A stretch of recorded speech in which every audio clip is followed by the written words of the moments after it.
ہمارے چینل کو سبسکرائب کریں، بیل آئیکن پہ بھی کلک کریں تاکہ آپ روزانہ اچھی اچھی ویڈیوز دیکھیں، اور ویڈیو کو لائک کر کے بتائیں کہ آپ ہمارے چینل کو پسند کرتے ہیں۔ آج ہم ان باتوں کو سمجھتے ہی نہیں ہیں۔ درود شریف بند کرایا جاتا ہے، بدعت ہے، بند کر دو، نہیں پڑھنا چاہیے۔ ارے بابا، سرکار کی خدمت میں درود شریف بدعت؟ تو پھر قرآن کی آیت کہاں گئی؟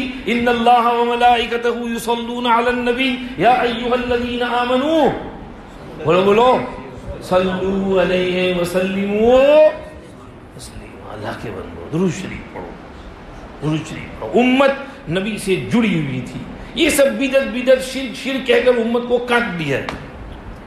کہیں کہہ دیا قصیدہ بردہ شرک ہے، کہیں کہہ دیا یہ شرک وہ شرک، یہ شرک وہ شرک، کاٹ دیا امت کو۔ سازش ہے، مستقل سازش ہے امت کو نبی سے کاٹنے کے لیے۔ نبی کو امت سے جوڑنے کا ایک ہی طریقہ ہے، وہ طریقہ ہے کثرت درود۔ جب امت خوب درود پڑھے گی تو امت کا دل نبی سے جڑ جائے گا۔